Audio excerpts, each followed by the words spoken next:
Hello there, and welcome to the final installment of this two-part series. If you haven't seen part 1 yet, make sure you check it out before watching this one. In this video, the Techno Union ship the Temple of Diso is located on is plummeting toward a planet, so Darth Vader revisits it one final time in an attempt to harness its power. As Darth Vader made his way closer to the temple, a cold wind blew, a lot stronger than it had been before. As he stopped, it blew a fine yellow sand around him.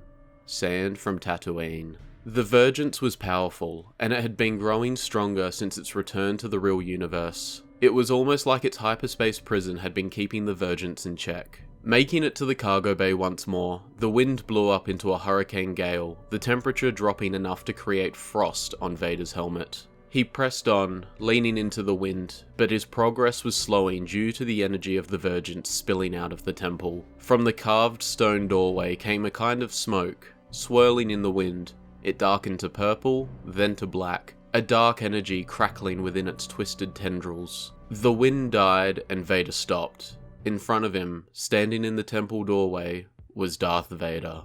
It looked like him, it stood like him, shoulders square, as immovable as the stone of the temple. The lights on the chest unit shone brightly, unlike the lights of Vader's own suit, which he had suppressed. And also, unlike Vader, the vision standing in the temple door was silent, the only sound of mechanized breathing echoing against the stones of the cargo bay coming from Vader himself. I am the Master here. I am the Dark Lord of the Sith. The Force does my bidding. He raised his lightsaber, pointing it at the vision of himself before him. You have no power here. You are nothing. You are merely a vision of the dark side, a reflection of myself, spawned from my own mind. Then the other spoke. His voice was Vader's, but it was distant and echoed, not around the cargo bay, but inside Vader's mind. You have no power here. There is power here. Vader took a step forward. His lightsaber buzzed angrily in the freezing air. You are the Master here. There is no Master here. Vader raised his lightsaber. Then the voice changed. The new voice was hard and high, a sibilant whisper of an old man, his body twisted and scarred. The voice of his master, Darth Sidious. You are the chosen one, Lord Vader. You were born of the stars, the child of prophecy. You have brought balance to the Force, restoring the galaxy to its truth. Vader took another step closer. The dark side is the path to that truth. It lives through you, Lord Vader. It is your destiny.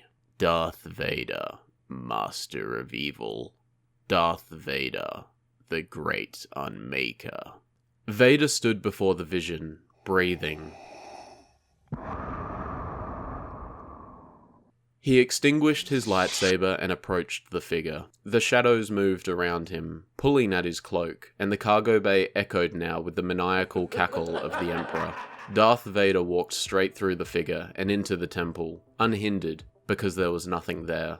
It was all in his mind, memories, feelings, drawn out by the dark side locus, a thing that was both alive and unalive, amplified by the raw and mysterious power of the vergence of the Force that lay at the heart of the temple, that the temple itself had been built around all those centuries ago in a vain attempt to contain it, to control it, and now it had a new master. As he made his way further into the temple, the runes of Urkatat, the lost language of the Sith, glowed red as he passed them. When he reached the black void at the center of the temple once again, he did not hesitate. He jumped straight in. Vader was back home once again, on the dunes of Tatooine. He headed for the high ridge ahead, beyond which a red and orange glow lit the sky. As he reached the peak, he heard voices calling out, "It's over, Obi-Wan. I have the high ground. You underestimate my power. Don't try it." A flash of blue cut through the red glow of the night, and when Vader reached the top of the dune and looked down, the oasis was still there, but it was not filled with water, but lava. The molten rock flowed sickly against the charred shores. The air above it shimmered with the intensity of its heat. He was no longer on Tatooine. This was Mustafar. There were two figures on that shore, One was a young man with shoulder-length hair. He was dressed in black, and in one black gloved hand he held a lightsaber. In front of him, on the steep lava bank, lied another man. He was older, distinguished even, dressed in paler robes blackened in the heat, scraps of what was once a neatly trimmed beard clinging to his scorched face. He rolled on the ground, reaching forward. Vader could see he had no legs, the stumps cauterized by the blue blade of the lightsaber the other man was holding. Anakin Skywalker looked on as the ruin of Obi-Wan crawled on the hot black sand, trying to pull himself to safety. Anakin shook his head, his voice breaking as his world was collapsing. "You are the Chosen One," Anakin yelled. "It was said that you would destroy the Jedi, not join them." Vader moved closer. When Anakin spoke again, it was with Vader's voice. "It was you who would bring balance to the Force, not leave it in light." In front of him, the two figures, Anakin and Obi-Wan, became frozen in time. Now, Vader stood next to Anakin. He reached down and picked up Obi-Wan's lightsaber. "I hate you!" Vader looked up. It was Obi-Wan's voice, but the figure lying on the shore had not moved, had not spoken. Around him, the lava of Mustafar was frozen, the air caught in a haze that did not move. "You were my brother, Obi-Wan. I loved you." "I love you too, Annie." Anakin Skywalker turned around, and Vader found himself facing Padmé Amidala. She was dressed in white, her hair coiled into regal braids on either side of her head. She looked at Vader and smiled, the most beautiful sight in the galaxy, in the universe. She stepped closer and traced her hands over Vader's mask. She caressed the mask as she had once caressed the face of Anakin Skywalker. "I'm not here," she said. She looked down and laughed, the most beautiful sound in the galaxy, in the universe. "I'm not real." She looked up, her laughter fading. "I'm gone. I'm lost. Forever." No!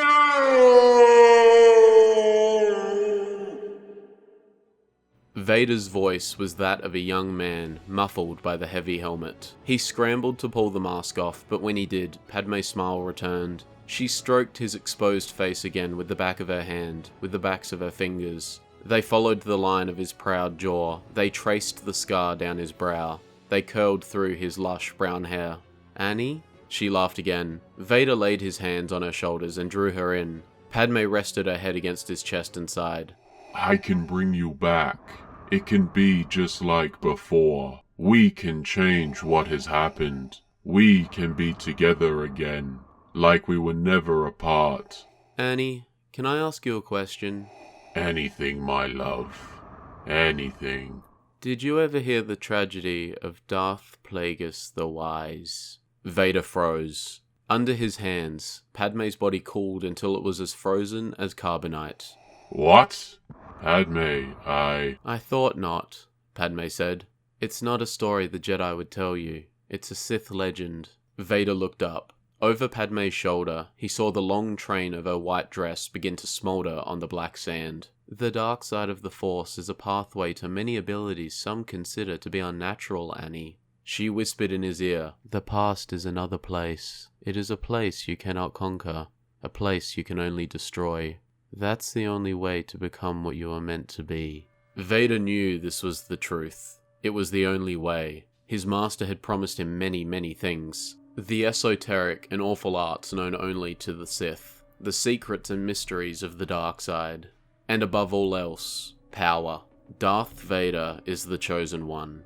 It is his destiny. Vader drew Padmé back into a tight embrace. As his perfect features began to burn, as his flesh reddened and scarred, as his long hair turned to ash and blew away in a flow of scorching heat. He pulled away from Padmé, just a little. His eyes turned yellow, cat-like, the eyes of the Sith. Anakin Skywalker is dead. Darth Vader lives.